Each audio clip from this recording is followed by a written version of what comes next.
Ladies and gentlemen, the American jury and Bulldog Nation, I know this is election day, but we're going to talk sports. We're going to talk plenty of election stuff tonight, 6 o'clock, live, right here in my studio.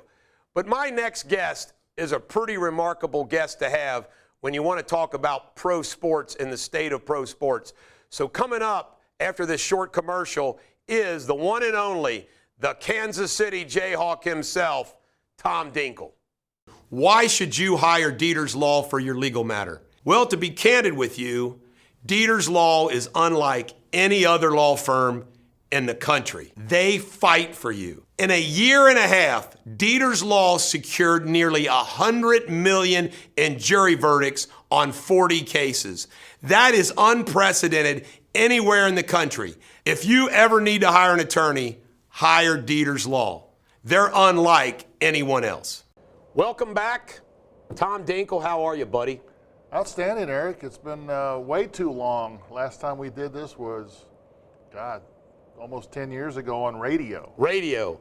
We have faces for radio, as I like to joke. Absolutely. I'm having you on to talk about the state of professional sports, but just in case nobody in our audience, Dink, knows who the heck you are, tell them who you are. In other words, what is your background after Kansas? We don't care about Kansas, okay? We don't care. I'm just teasing. But tell us your background in professional sports. First of all, Kansas, no place like home. Graduated from University of Kansas in '78, and then was a fifth-round draft choice by the Cincinnati Bengals, and then came to Cincinnati and played. I had 7 seasons in Cincinnati, 1978 through 1983, then 84 and 85, played a couple years down in Jacksonville in the USFL. One of the teams was owned by President Trump at that time, the New Jersey That's Generals. Right. Got to meet him through Dave Lapham, matter of fact, because Dave Lapham played for the New Jersey Generals. I did not know that. Yeah, there's a good story about negotiating with Trump there. And then came back and finished with the Bengals in 1985. And then after that, had started to get into the radio business, did a lot of talk shows on Sunday morning sports talk on WLW Radio with Andy Furman. Did that for about 15 years, on and off. And throughout that whole time, I had started working in advertising sales on television with WLWT for 5 years, and then for the last about 21 years, I worked for Fox Sports Ohio selling TV advertising for the Cincinnati Reds, the Cleveland Cavaliers, and Columbus Blue Jackets, all the Ohio professional teams.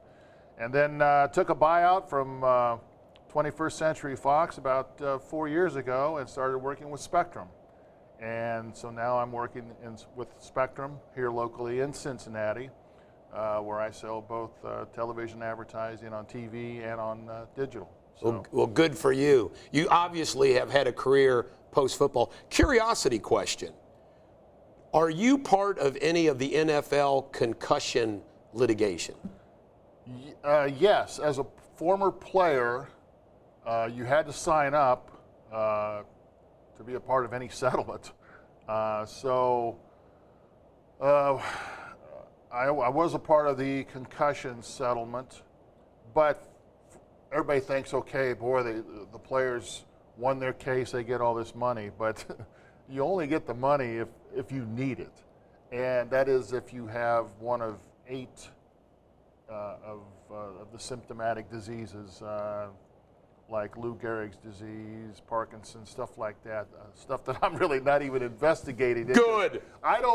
That's a pool of money I really don't ever want to tap into, but it's so funny because so many people shortly after that settlement was reached with the concussion stuff, oh man, they're going to get all this free money. No, that's only if you need it. And I hope to God I never need that kind of money. So it's a lawsuit that was hopefully... Is it settled now, or is it still going on? I think it's been settled, but hopefully the lawyers don't make all the money as they usually do. That's right. But I hope it does get to the players, and that it can benefit some of those that really do have some traumatic brain issues. When you came out here at the open house, the light bulb went off on me to have you as a guest, because something that's been very prevalent in the news over the past year is the state of professional sports. You have the NBA season was, basically obliterated, but they still pulled off the playoffs.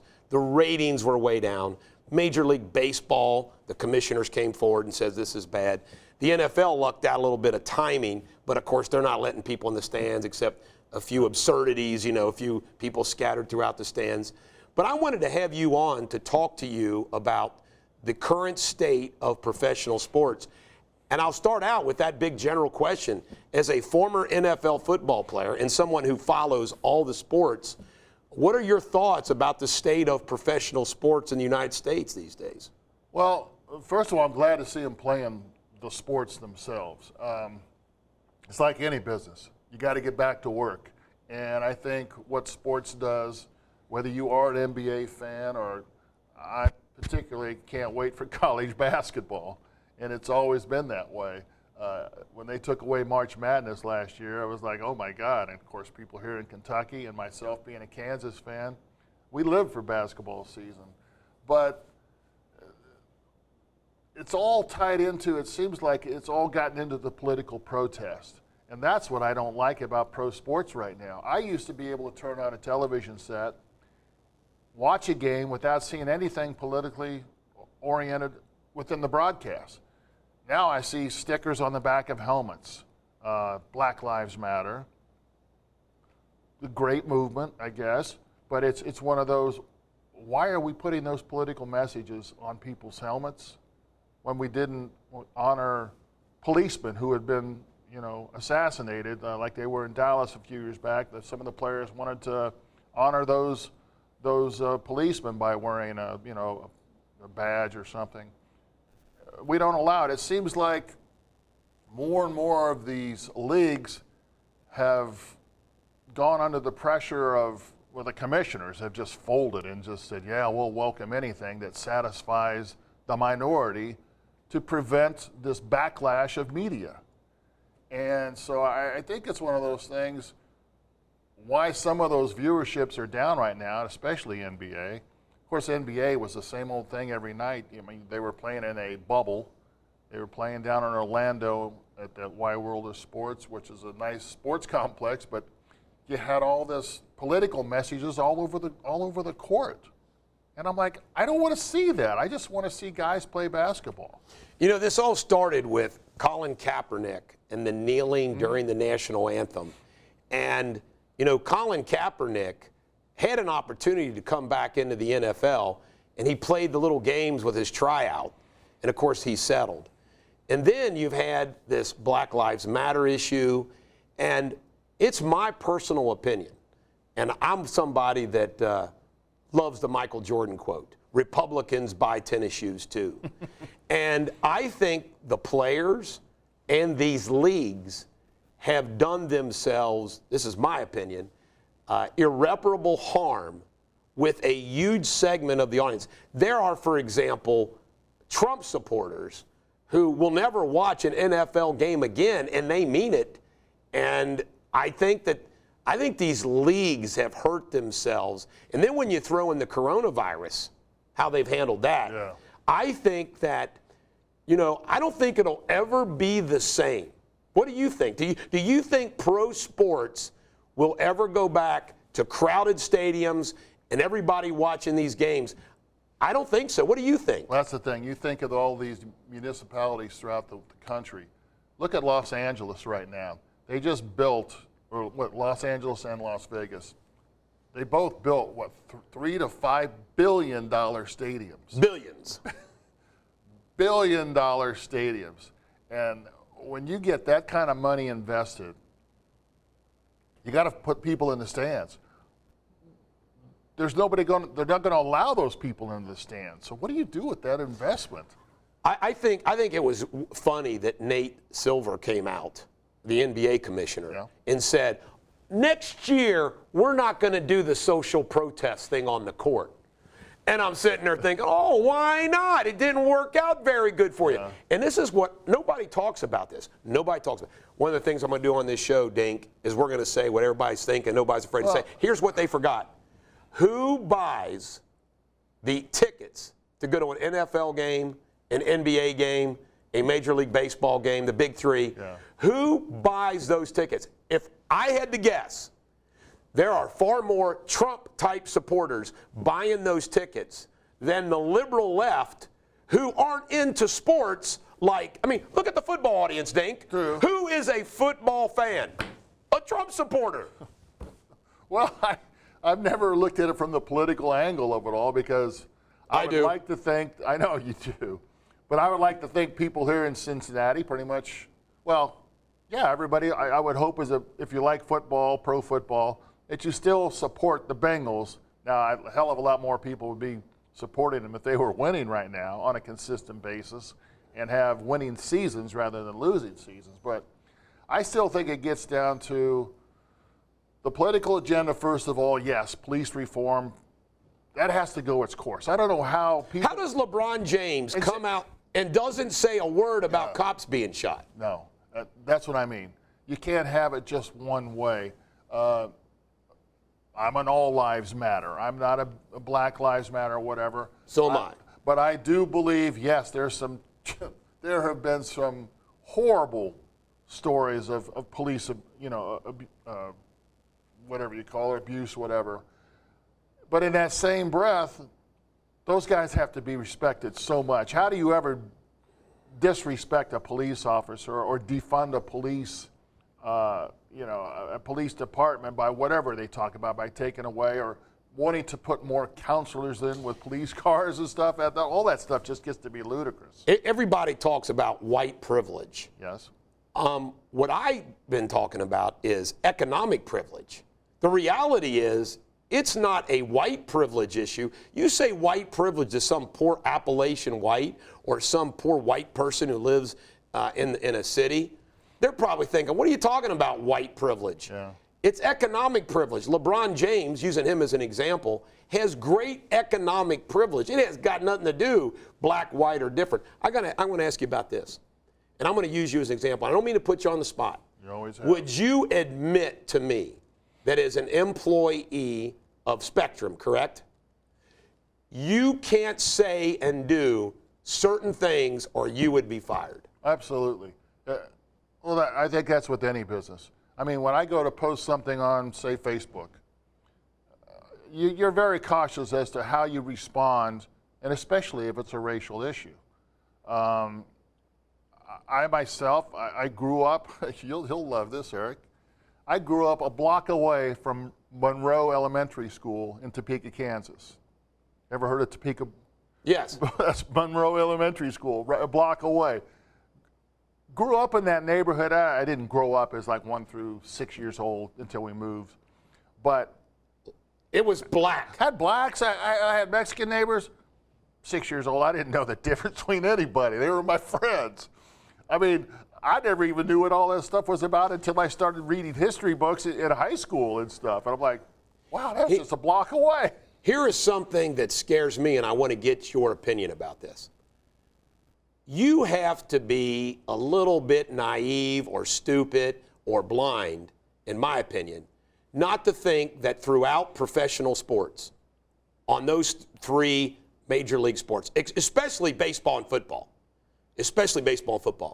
that there are not some flag-waving, Trump-loving, America-loving, God-fearing players. And you know what? You don't hear from any of them. Well, you saw None of them speak out, because if you speak out, the national media comes out, and these broadcasts that are put out by Fox, CBS, NBC, they put out, well, Black Lives Matter, Black Lives, and they do that. So everybody, come on, Jerry Jones. Look what happened to Drew Brees. There you go. I mean, this guy is a Hall of Fame quarterback. I just saw he broke a record, most touchdown passes ever by an NFL quarterback in a career. He got crucified when it came to his comments about Colin Kaepernick. Kneeling during the flag, protesting. All of that stuff. And I mean, all of a sudden you end up having to apologize because, the teammates no one's going to support him. It's kind of like, I don't want to share your foxhole with that guy. He's talking out against us. So it's now you've got that kind of reverse segment from what I see in pro sports, is where you have a white player now is a minority by far. Absolutely. And nobody talks about that. Why don't we just say that? Especially in the NBA. Well, the NBA, NFL. And but then again, I never. But who's buying the tickets? Yeah, that's a good question. It's the wealthy.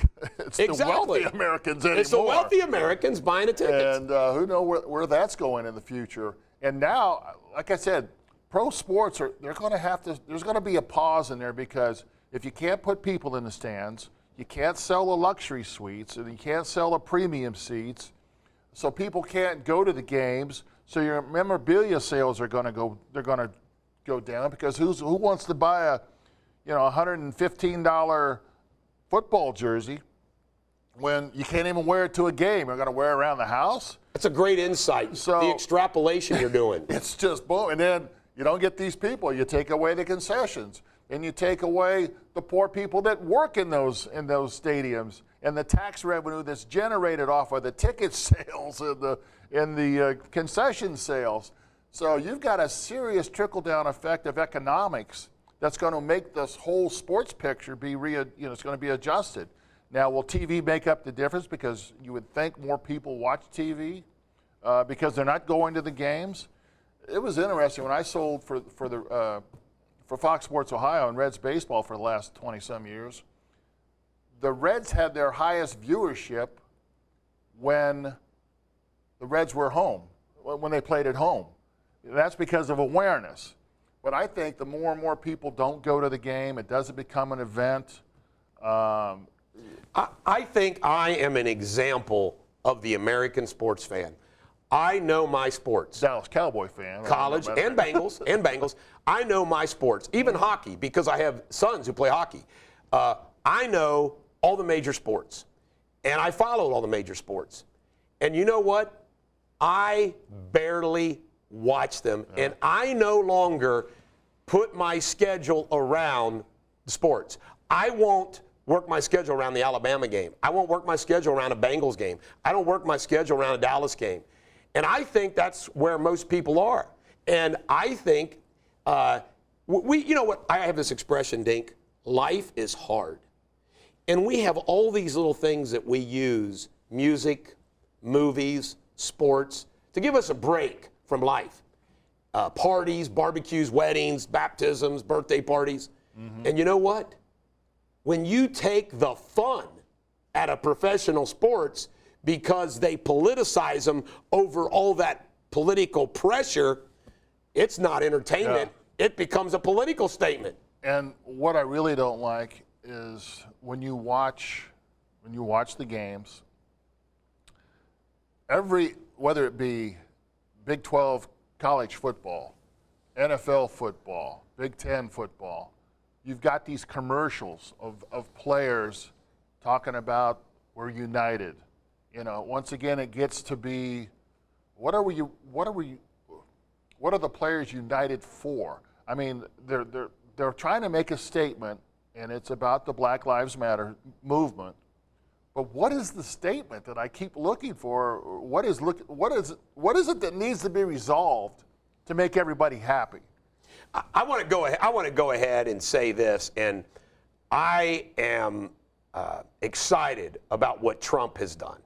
What Trump has done is the criminal justice reform.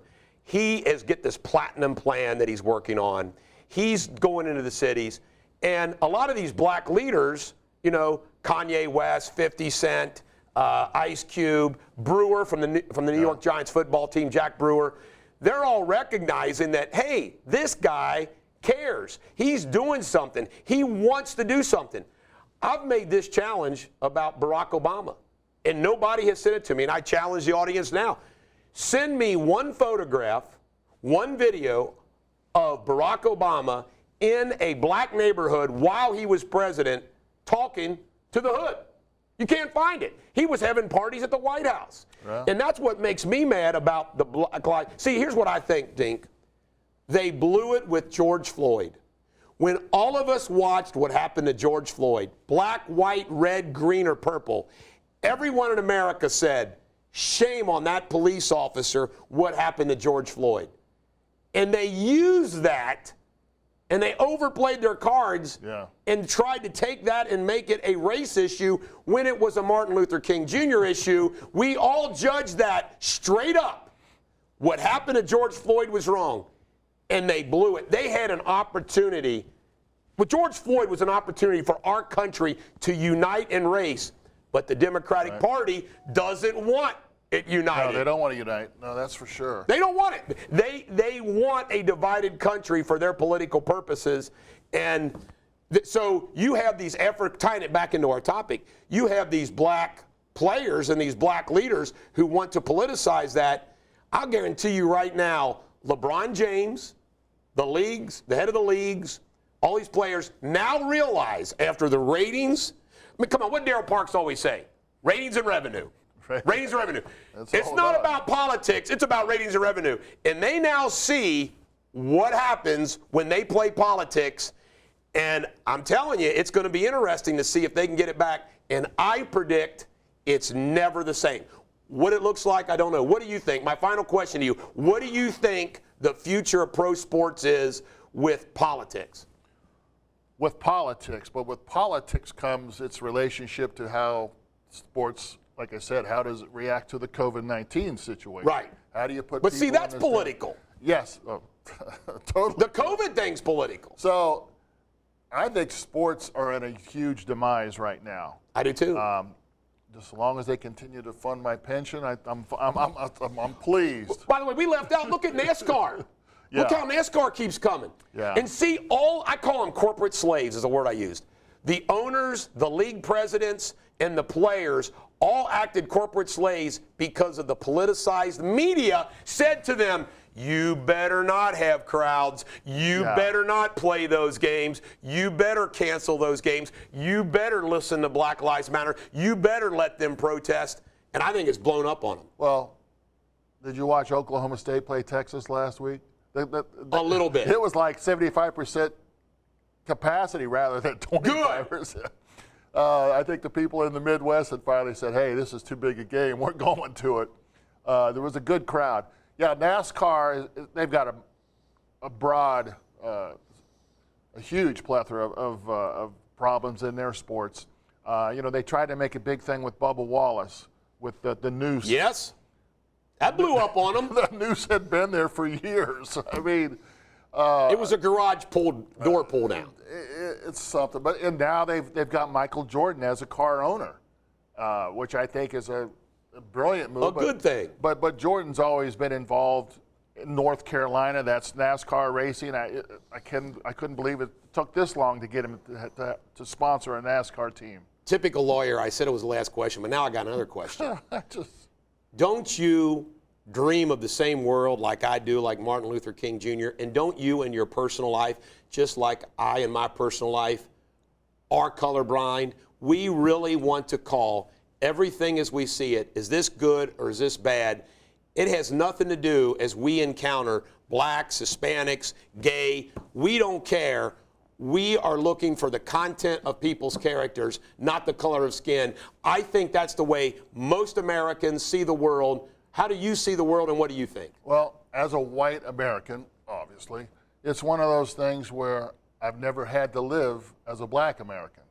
Now, I've had former teammates grow up in the South, and they've lived through all the stories, not eat at this counter, can't go to this bathroom. And these are guys that were growing up in the 60s and 70s. I'm not saying that there isn't been racism. No. I'm not saying those people. What I'm talking about is how most Americans don't judge people anymore by any of that. We judge people by the content of their character. I believe that. I don't believe there's that kind of judgment, but it's all what happens on those the minor examples of all the police actions. I think that's what people are gauging it on. How can this still happen when a person gets a knee on the throat, or somebody gets shot accidentally, or does pull a gun and gets shot, some ridiculous amount by police officers, which I have, when somebody pulls a gun on you, I'm shooting till my clip is empty. On all police actions, I think Americans call them the way I see them. If you see something like George Floyd, you say that's awful. But when a Compton black gangster walks up to a police cruiser and shoots 2 cops in the car and ambushes them, I speak out about that too. Absolutely. What happens is the other side, Dink, doesn't speak out against it. No. You don't have any of those sports players, those athletes speak out. And what they're doing is they're hurting themselves because they only speak out when it's a black man getting shot instead of, well, what about the black police officer that got shot?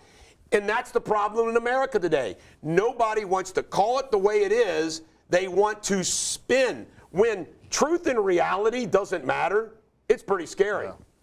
And so in answer to your question, you put politics into sports like what they've been doing in the last year and a half or so, sports are going to go down quick because it's no longer the release to go and enjoy something. Right. I mean, now you got to go out there and, like I said, I can't watch an NBA game right now when I see all these political statements on the court.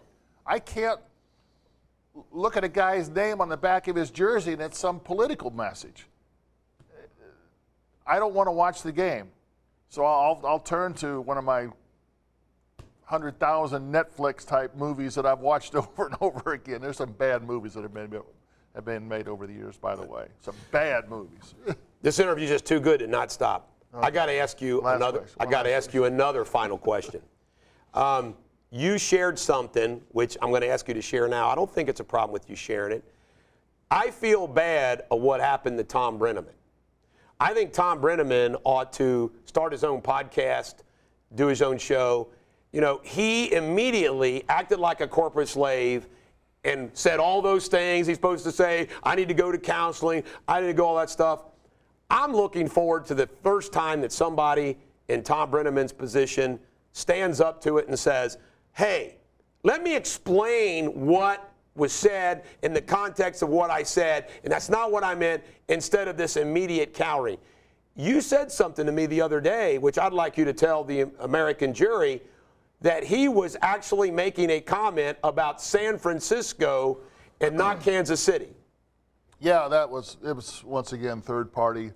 The way I heard it was they were just talking about where they used to have to walk from their hotel in San Francisco to the ballpark and what they would see along the way and all that stuff. Now, unlike the political correct people, I'm going to say what every American with any lick of sense wants to say.